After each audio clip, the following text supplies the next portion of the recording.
किसी ने बड़े कमाल की बात कही है दोस्तों कि कितना भी ज्ञानियों के साथ बैठ लो, लेकिन तजुर्बा तो जीवन में बेवकूफ बनने के बाद ही आता है।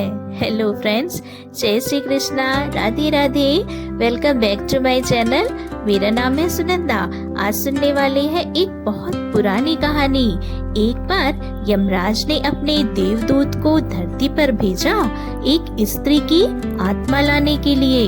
और देवदूत जब धरती पर आए तो देखते हैं कि उस महिला की 3 छोटी बच्चियां हैं और रो रो के बुरा हाल हो रखा है। घर में पति की पहले ही मौत हो चुकी है, कोई संभालने वाला नहीं।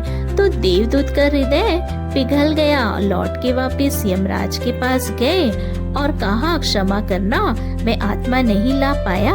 आपको पता नहीं नीचे क्या चल रहा है। उसकी 3 छोटी बच्चियां कौन संभालेगा, और वह जो महिला है उसके घर में कोई बचा भी नहीं।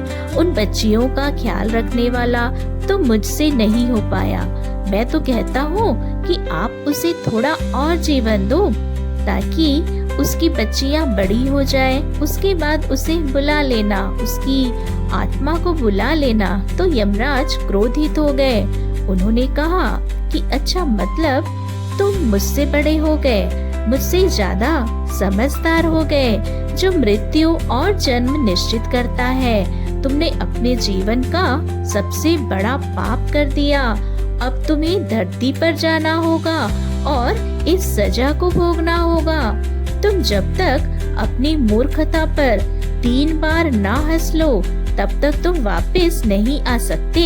तो देवदूत को तो लग रहा था कि वह सही है, लेकिन पनिशमेंट मिल गई थी, भोगनी थी। तो अपना दंड भोगने के लिए देवदूत जो था उसी देश में, उसी धरती पर आ गिरा। एक शहर में सड़क किनारे फटे हाल में मनुष्य रूप में वह पड़ा हुआ था। तभी गांव से एक जूता बनाने वाला कारीगर शहर में आया हुआ था।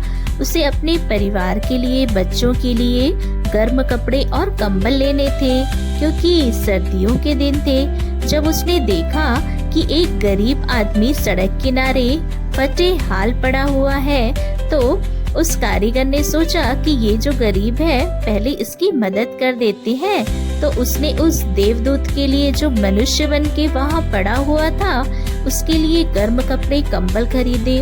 और बातों बातों में उसे पता चला कि देवदूत के पास रहने के लिए जगह नहीं। तो उसने कहा, चल भाई, मेरे घर पर ही रह लेना। और जब साथ जा रहे थे तो कारीगर ने यह भी समझाया कि देख भाई, मेरी पत्नी गुस्सा करेगी, लेकिन तुम इग्नोर करना। तो देवदूत ने हाँ में हाँ मिलाई। वो दोनों घर पहुँचे तो कारीगर की पत्नी ने अब गुस्सा करना शुरू किया। देवदूत को जोर से हंसी आई। उसने मन ही मन सोचा कि ये महिला तो समझ ही नहीं पा रही कि घर में कौन आ गया। देवदूत आया है, पूरे घर को दौलत से भर देगा। तो कारीगर ने हंसते देख पूछा, भाई हंस क्यों रहे हो?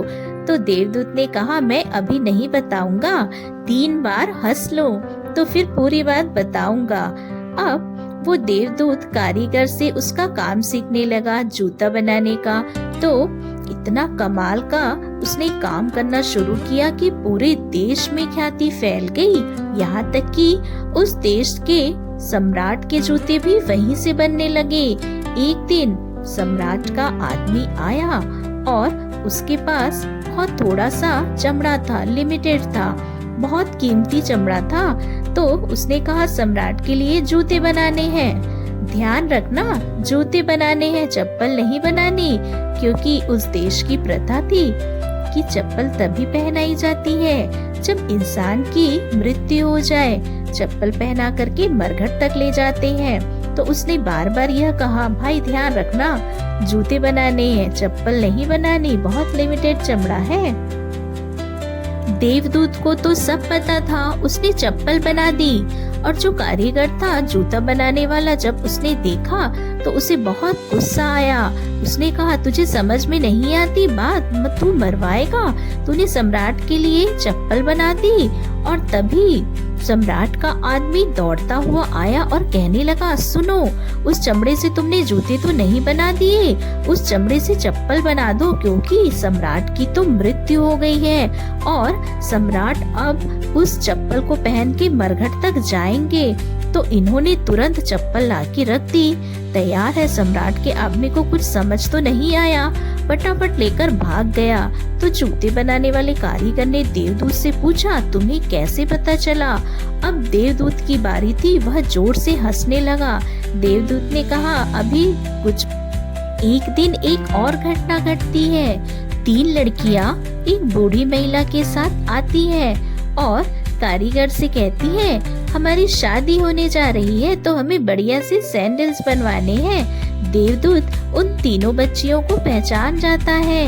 वो जिनकी माँ की आत्मा लेने के लिए मैं आया था धरती पर ये बूढ़ी महिला कौन है, उससे पूछता है। तो उस बूढ़ी महिला ने बताया कि ये हमारे पड़ोस में एक गरीब महिला की बच्चियां हैं। जब इनकी माँ का देहांत हो गया तो मैंने इन्हें पाला और उस दिन देवदूत को समझ में आ गया कि अगर मैं उस दिन महिला की आत्मा को लेकर के नहीं जाता, यहीं छोड़ देता जो कि मैंने किया, और बाद में कोई और देवदूत आकर के ले गया, लेकिन अगर वैसा होता, वो महिला और जीती, तो ये बच्चियां तो गरीबी में पलती। अब इन तीनों बच्चियों के जो भाग्य में था वो पहले ही लिख दिया था, इन्हें किसी अमीर घर में पलना था, इसीलिए इनकी शादी अमीर घर में होने जा रही है। इनका जीवन तो ऐश्वर्य से संपन्न हो गया और इन्हें माँ का प्यार भी मिला। अब देवदूत तीसरी बार हंसा, जोर जोर से हंसा, और जूते बनाने वाले कारीगर ने पूछा, भाई अब तो बता दे। तब देवदूत ने पूरी बात समझाई और कहा कि मैं अपना दंड भोग रहा था, मुझे समझ में आ गया कि ऊपर वाले का खेल है, उससे बेहतर कोई जानता नहीं। इसलिए क्या होगा, कैसे होगा, अच्छा होगा, बुरा होगा, सौभाग्य होगा, दुर्भाग्य होगा, यह सब सोचना बंद कीजिए।